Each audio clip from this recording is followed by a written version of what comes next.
Hello student, आशा करते हैं आप लोग बहुत अच्छे होंगे। आज के इस ऑनलाइन सेशन में आप लोगों का बहुत बहुत स्वागत है। हम लोग कक्षा 12 के लिए केमिस्ट्री पढ़ रहे हैं, जिसमें लेसन का नाम है डी और एफ ब्लॉक के तत्व। जिसके पिछले क्लास में हम लोगों ने एक इम्पॉर्टेंट कंपाउंड देखा था जिसका नाम था पोटेशियम डाइक्रोमेट, ठीक है ना, यानी कि K2Cr2O7। ये आपका यानी कि देखिए जो डी ब्लॉक का एलिमेंट है इसमें दो कंपाउंड हम लोग को पढ़ना है। एक था पोटेशियम डाइक्रोमेट जो कि हमने पिछले क्लास में कवर कर लिया है। अगर आप पिछला क्लास नहीं देखे हैं तो आप पिछला क्लास जाकर के देख लीजिए या फिर यूट्यूब पर सर्च कर लीजिएगा potassium permanganate by Mintu sir.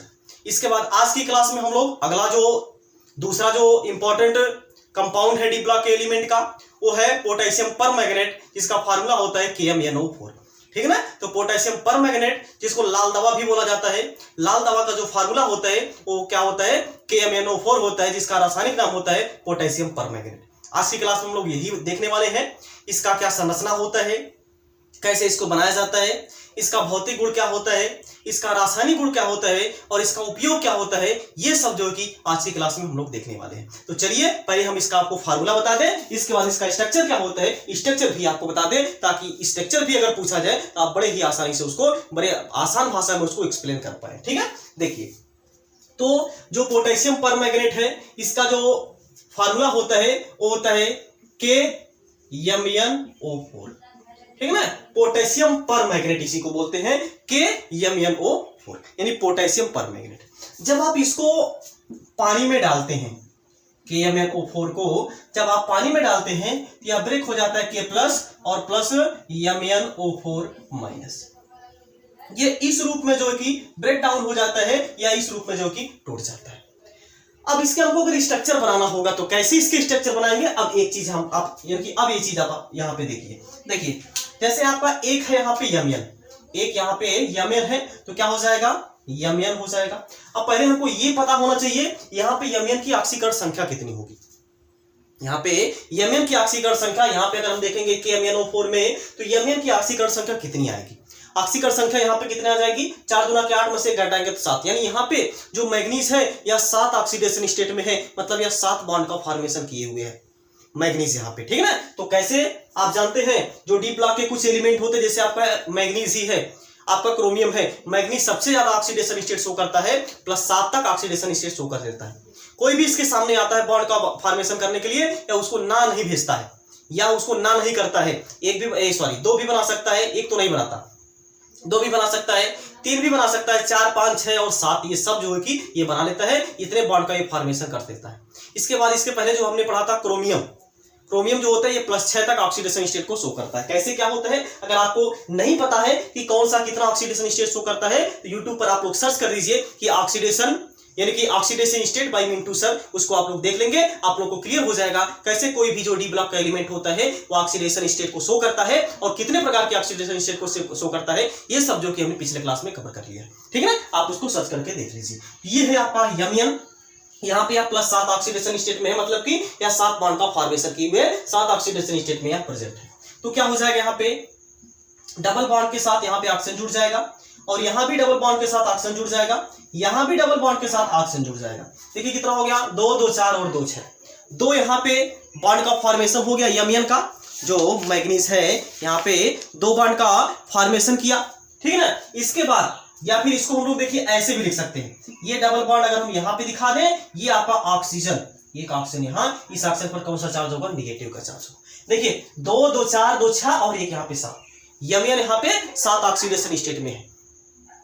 अगर आपको KMnO4 का दिखाना होगा, अगर आपका K भी दिखाना चाहे तो दिखा सकते हैं, कोई दिक्कत नहीं। यहाँ पे क्या हो जाएगा K+ हो जाएगा। ये जो हमने यहाँ पे माइनस लिखा है, ये माइनस अगर आप यहाँ ना दिखा करके यहाँ भी दिखाएंगे तब भी कोई दिक्कत नहीं होगा, तब भी आपका सही रहेगा। तो ये है आपका KMnO4 यानी पोटेशियम परमैंगनेट का स्ट्रक्चर होता है। पोटेशियम परमैंगनेट का जो संरचना होता है यही होता है, इसमें एक ऑक्सीजन पर जो होता है एक नेगेटिव का चार्ज होता है। तो ये है आपका, इसको आप लोग नोट कर लीजिए। इसके बाद अब हम आपको बताएं पोटेशियम परमैंगनेट को कैसे बनाएंगे आप, इसके बाद इसकी फिजिकल प्रॉपर्टी, केमिकल प्रॉपर्टी और इसका यूज हम लोग बताएं, लेकिन उसके पहले आप लोग इसको नोट कर लीजिए।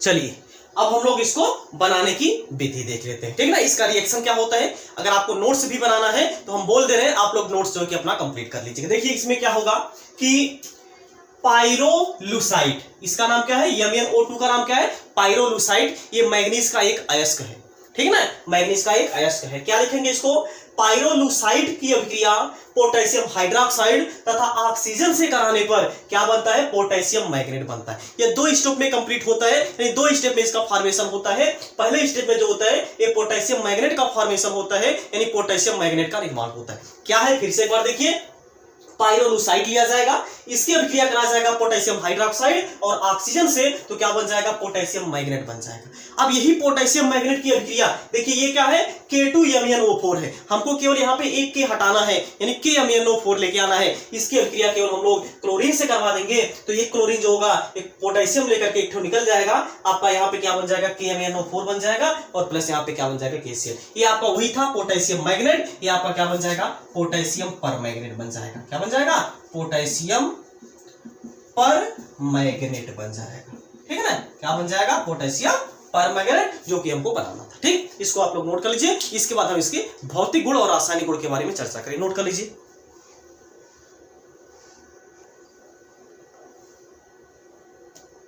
चलिए अब हम लोग इसकी फिजिकल प्रॉपर्टी देख लेते हैं, यानी कि भौतिक गुण। क्या है इसका भौतिक गुण, देखिए क्या है, पहली पॉइंट, यह एक बैंगनी रंग का क्रिस्टलीय ठोस पदार्थ होता है। और एक चीज हम आपको बता दी, जो अभी यहाँ पे हमने यानी कि जो पोटेशियम मैग्नेट हमने देखा था वो एक गहरा हरा रंग का होता है। कैसा होता है, गहरे हरे रंग का पदार्थ होता है। ये कैसा होता है, यह एक बैंगनी रंग का क्रिस्टलीय ठोस पदार्थ होता है, ठीक ना। दूसरी क्या इसकी फिजिकल प्रॉपर्टी, यह जल में विलय होता है और इसका जो गलनांक होता है वो कितना होता है, 250 डिग्री सेल्सियस होता है, ठीक है ना। ये इसका फिजिकल प्रॉपर्टी है, इसको आप नोट करिए। इसके बाद हम केमिकल प्रॉपर्टी की तरफ आगे बढ़े। चलिए अब हम लोग इसकी केमिकल प्रॉपर्टी देख लेते हैं, यानी कि रासायनिक गुण देख लेते हैं। क्या इसका रासायनिक गुण, पहला ताप का प्रभाव, यानी अगर आप इसको 200 डिग्री सेल्सियस ताप पर गर्म करेंगे तो ये यानी कि पोटेशियम मैग्नेट में कन्वर्ट हो जाएगा। ये क्या है आपका KMnO4, जो कि क्या है, पोटेशियम परमैग्नेट है।